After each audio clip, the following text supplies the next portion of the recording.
Now, you may be a physician who's beginning your medical journey, or you could be a seasoned faculty member with years of experience under your belt. But no matter what your experience is, we have all encountered uncertainty and self-doubt when faced with personal or professional challenges. Unfortunately, many of us will default to feelings of self-doubt when we are faced with these challenges. And self-doubt can be that troubling, gnawing voice in your head that holds you back. And it is the feeling that you are not good enough. And it leaves you second-guessing yourself. And left unchecked, self-doubt will triumph over getting things done.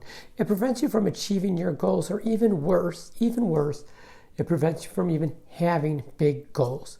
Always playing safe by allowing that voice to rule over you will never lead toward a successful life. There's a Greek quote that says, successful people have fear, successful people have doubts, and successful people have worries. They just don't let these feelings stop them. That's from Harv Eker. So how do we move past these thoughts? How do we move forward rather than let this self-doubt hold us back? And what changes can we make to empower us to do our best both at home and at work? Well, the first thing is you have to accept and embrace it. Accept and embrace self-doubt. All successful people have and will experience self-doubt. But what sets them apart from others is that they embrace it and they use it as fuel to look at their present performance, to learn and to improve. Now, to embrace your self-doubt means to accept it and be aware of it. When you are unable to face your feelings of self-doubt, your focus and your energy may be used to distract yourself, minimize your situation, or force yourself to stop thinking negative thoughts. Another great quote that says, what you resist not only persists, but will grow in size. And that's from Carl Jung. We resist when we can't face or are unwilling to deal with negative experiences and our negative thoughts. If we focus all of our energy on avoiding what do we feel, it would only grow in power and come back to us stronger, keeping us from making any substantial changes in moving forward. Acknowledging your self-doubt is merely addressing it, but not getting stuck by it.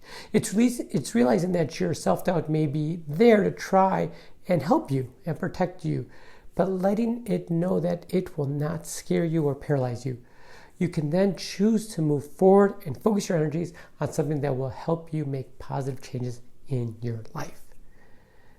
Another thing is to accept that failure will happen. When you're doing well in your life, it seems that you are unstoppable. However, we must anticipate and accept that there might be roadblocks and obstacles along the way. And we're going to be faced with failure at certain times during our lives. Failure is an opportunity to learn and grow from our mistakes. It's an opportunity to try again, only this time with more experience and more insight. There's a great story from billionaire Sarah Blakely, who was asked by her father daily during dinner, "What have you failed at this week?" And this caused her to see failure as something that's just part of life and something that propelled her to keep trying. When she had an idea for an undergarment after cutting holes in the feet of her pantyhose, she took the idea to several manufacturers and was rejected. They laughed at her idea and refused to create it. She continued her search until a manufacturer who had refused her idea told his daughters about it. And they persuaded her to develop her vision, persuaded him to develop her vision, which is now a $1 billion brand called Spanx. She never let this rejection signal failure, discouraging her from trying again. A great quote says, "The one who fails and gets up is stronger than the one who never tried. Do not fear failure, but rather fear not trying." That's from Roy T. Bennett. Also, friends, stop comparing yourself. An essential step toward achieving wellness and preventing burnout is recognizing and living your internal scorecard. When we compare ourselves to others, we usually compare the best of their traits to the worst of ours. And this simply isn't unfair. And we do this to ourselves regularly. Perhaps a colleague is better procedurally than you. Maybe a colleague is more efficient with charting, with documentation than you are. Whatever it is, ask yourself, am I comparing myself to a colleague to improve? Well, sometimes comparing ourselves to others is meant to motivate, but many times this behavior is destructive. Make sure you know the difference. Don't let other people's behaviors drive your behavior. Remember, I seek strength not to be greater than others, but to fight my greatest enemy, the doubts within myself. From PC Cast. Be a better version of yourself, friends. Instead of the only game that you can win is being a better you, a better version of you. Begin to compare yourself to those you were in the past, before the person you were in the past rather than other people. This changes your focus to progress. It's not about what you lack, but rather how far you've come. As I see it, we have two choices. You can continue to be somebody else's best, or you can focus on becoming your best, focusing on becoming 1% better every day. Many of us understand the concept of compounding. The term is used in finance commonly.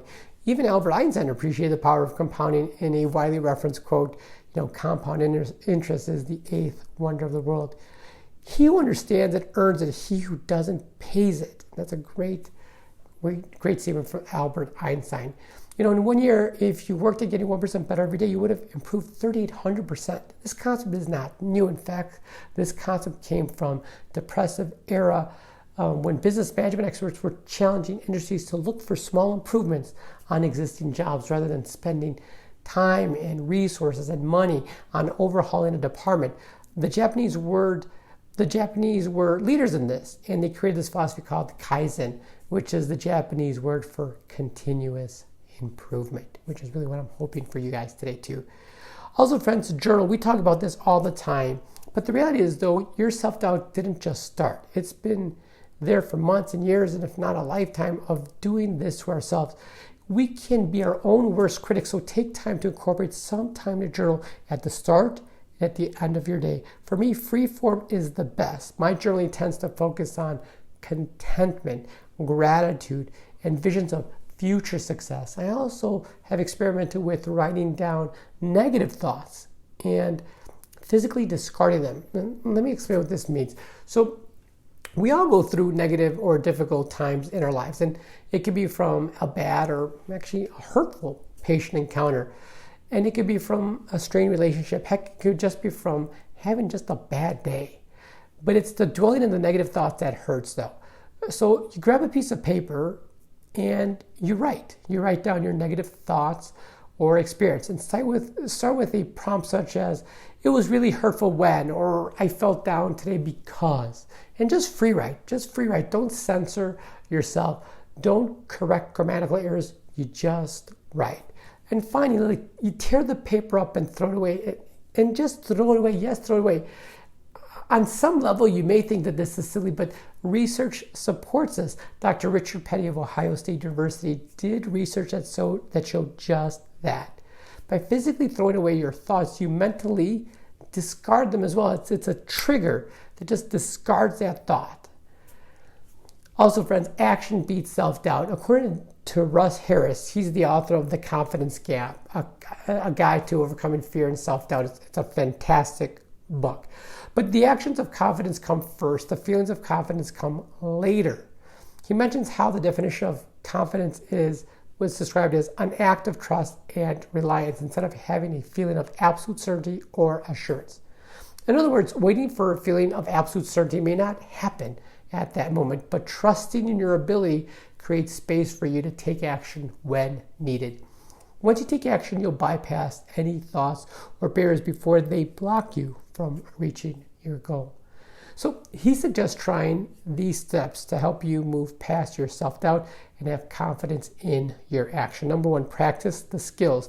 2, apply them effectively. Number 3, assess the results.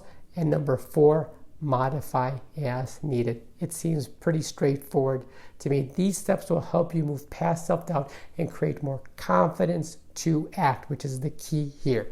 He goes on to say that with action, the key to peak performance is total engagement in the task. Peak performance calls for us to practice skills with full engagement and focused attention. And this requires us to be more mindful.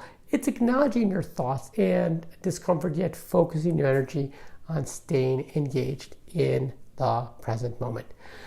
When our actions are mindful and our attention is focused, our performance is, well, optimal. And finally, friends, seek support. Seek support from close friends and family. A shared burden is always a lighter burden. You'll be surprised that many of your close friends and colleagues share the same stress that you're going through. And be open and honest and let them know you're going through a tough time and you just need some help. There is no need to face these challenges by yourself. Seek the support that you need. Now, sometimes we may distract ourselves from self-doubt by constantly striving to prove ourselves to those around us. And this often puts us around the wrong people who perpetuate this pattern. Your support system should free you to be yourself. It's easier to support ourselves when the people we spend most of the time with believe in us and support us. So friends, start today. Rather than let self-doubt hold us back, let's conquer self-doubt by learning to accept and embrace it. Focus on progress and find solace in the people that bring out the best in us. A great quote to end with is, "You may encounter many defeats, but you must not be defeated." In fact, it may be necessary to encounter the defeats so you can know who you are, what you can rise from, how you can still come out of it. And that's from Maya Angelou.